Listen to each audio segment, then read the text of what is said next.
Hello. Hello and welcome once again aboard JulieCity. As usual, I'm always so excited to be here and I'm glad you are here. It's such a stressful time that we are in.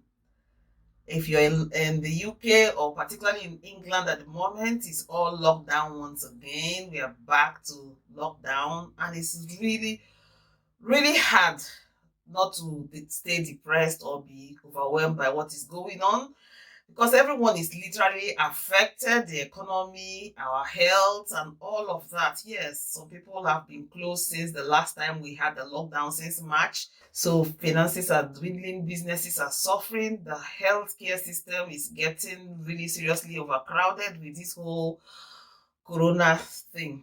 Honestly, it's really a very stressful time. Hey, but what can we do? We have to keep pushing. And in today's video, I'm going to be discussing some of the key things we can do to stay mentally healthy as we go through all these challenges that are coming left, right, and center. The popular adage says, as long as there's life, there's hope. And so we'll hold on to the hope of tomorrow, the hope that this too shall pass. So I'll be looking at some useful tips that could help us stay mentally healthy as we go through this whole stressful period. If that is something you would like to hear about, then continue to watch. So today's first point will be all about positive thinking. There has been so much research done in terms of positive thinking and our mental health. Yes, even in terms of when someone is sick in the hospital, we always advise to stay positive, think positive, because by doing so, there are positive hormones like oxytocin and the others are released in our bodies, and that actually does help our healing. Staying positive goes a long way to improve our mood. Yes, there are challenges. Yes, you cannot deny what is going on, but it's important to stay positive. If we keep our focus particularly on that problem and the magnitude of it, we have this feeling of being overwhelmed. But when we see the light in the tunnel in terms of staying positive, I tell you, there's this special strength that comes in us that helps us overcome. So the key thing is be positive, confess or stay positive, and also think positive thoughts about yourself, about the situation that you're facing or the challenges you are facing. That way, you are improving your mood and your coping strategy is enhanced. Yes, because as a man thinks in his heart, so he is. That is exactly from the Bible. By so doing, you're improving your mental health in this very stressful period that we are in. So what are you grateful for? It's always very important to have a heart of gratitude, to be grateful, because a lot of times we tend to be overwhelmed by what we are going through so much that we begin to be negative about our life, negative about our circumstances. It's always important to take a break and consider and think, reflect. If possible, write down, like the songwriter says, count your blessings, name them one by one, and it will surprise you what the Lord has done. Yes, count your blessings, name them one by one, and it will surprise you what the Lord has done. Yes, it will surprise you how far you have come. That you are here, I'm sure you have gone through a lot. I personally can think of a lot of things I've been through in life.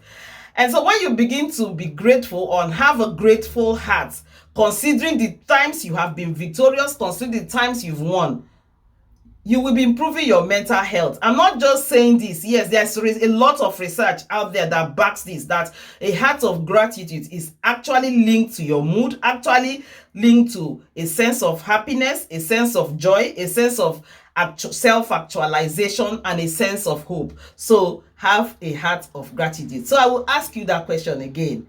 What are you grateful for? So my third point will be taking a day at a time. And it still brings me to another song. Yes, I love songs.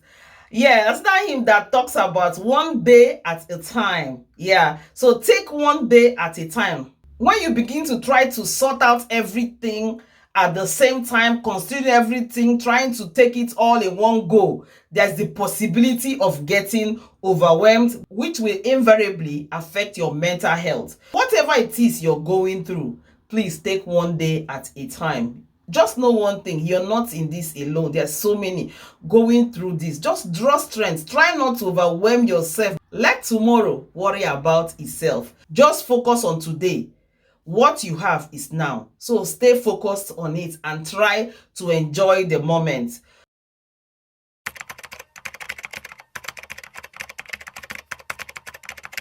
If you're feeling moody, it's still acceptable because it's a human feeling, but don't get overwhelmed by it. Try to snap out of it and enjoy the moment.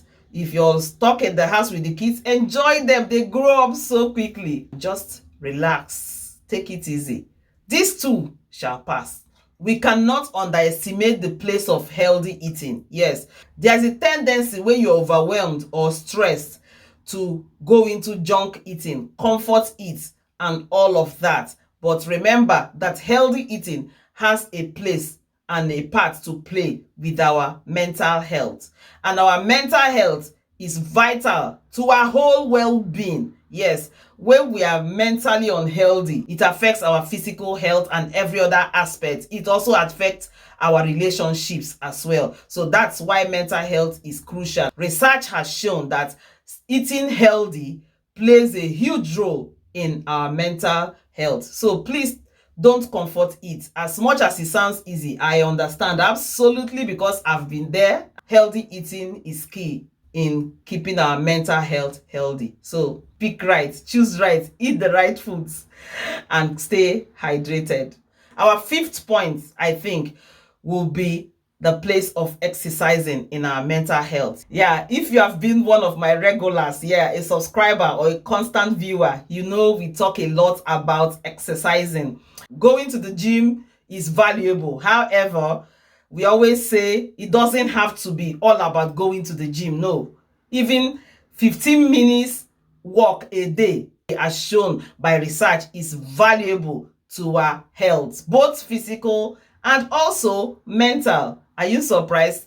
Because when we stay active and engage in some form of exercises like going for a walk, our body releases the right kind of hormone, oxytocin, endorphin, serotonin, yeah, and all these feel good hormones released in our body helps to reduce stress level, help to reduce anxiety, help to reduce depression and boost our mood. So yeah, it's important. Going for a walk is valuable. Also, getting fresh air. Yeah, so when you go outside instead of being locked up indoors, it's important to go out for some fresh air. Go for a walk, or you can go to the back garden, put your head out through a window, just breathe in fresh air, because being stuck in a particular place or in stagnant air or in heated air or indoors air for a long period of time actually has an impact on our mood. Fresh air brings in fresh oxygen into our lungs. Our cells are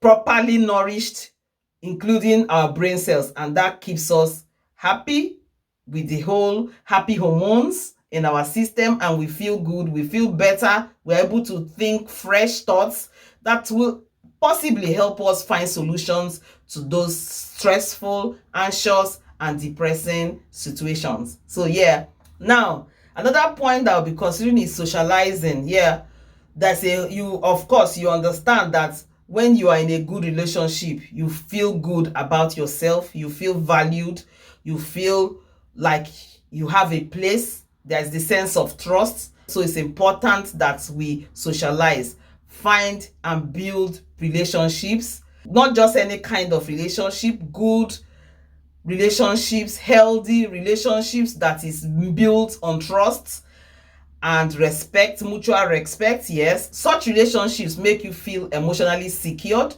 makes you feel emotionally healthy. Unlike a relationship that is toxic, just as the name implies, it is toxic to your mental health. So socializing is important. And you might be asking me, oh my God, we are on lockdown, it's hard to socialize. Yeah, as much as we are limited to where we can go and what we can do, it's always important to focus on the positive. And right now, if you're alone, you can actually contact your friends, your family, make new friends on social media. Yes, WhatsApp calls, chat calls, or messenger, Facebook messenger calls, Instagram, so many other apps for socializing. Yeah, Zoom, webinar, and all of that. They are all avenues that we can engage, build relationships, foster relationships, and socialize. All of these will help us build a positive and healthy mental health and well-being. Taking a break. I cannot overemphasize taking a break. Yeah, situations come and they weigh us down. If we stay on it constantly and continuously, yes, harping on that particular situation, we might completely get overwhelmed and not find a way out. I've said it in a lot of my videos. By taking a break, you are able to think clearer, you're able to reflect, you're able to look at things in a different perspective that might actually help you out. Taking a break is vital to reducing stress, anxiety, and depression in our lives. I know in this period, traveling is limited. I understand that there are certain things we cannot do. But yes, again, I would say there are things you can do. Grab a cup of tea if need be. Just go relax. Just do something else apart from that thing stressing you. Something that makes you feel better. Something that makes you feel empowered. Because when you're in the place of strength, you're able to review again. And possibly solution will come. Yeah, so taking a break is really, really important. The next point will be showing an act of kindness. Yeah, one way we can build our self-worth and our value is actually being considerate of the next person. So when we focus on just me, my problem, we get overwhelmed. But when we take a break, looking away from our problem, we might actually be able to notice that the other person is in need. When we be that hand that stretches out to help out the next person, we are making ourselves at that point feel useful, feel valuable, feel valued. And by so doing, there's this sense of achievement, sense of actualization that we have, which invariably impacts on our mood and our emotions, thereby improving our mental health. So yeah, kindness is a way to improve our mental health. Now, the final thing is about meditation. Yeah, whatever that your belief may be, actually meditating on it. And for me, I'm a Christian and I truly believe in prayers too. Praying and meditating on the word of God actually helps to improve our mood, because you're drawing strength from not just within you, but beyond you. Strength in what you believe in. Faith. It talks about faith. Faith. Confidence in the power of the Almighty, who is able to help you in time of need. That goes a long way. Yeah. So I know it is stressful. We are all in this together. Never think that you are alone. Hopefully these points I've highlighted will help you stay mentally healthy. And don't forget, your health is your wealth. Till I see you next time. Before I say bye-bye, have you subscribed?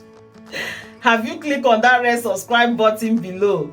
Please do so. Thank you. Remember, if you have found this video, these points useful, I hope you did, give me a thumbs up, a like, share this video so that others, you never know who is going through what, they might hear and benefit and feel lifted. Share, share, share.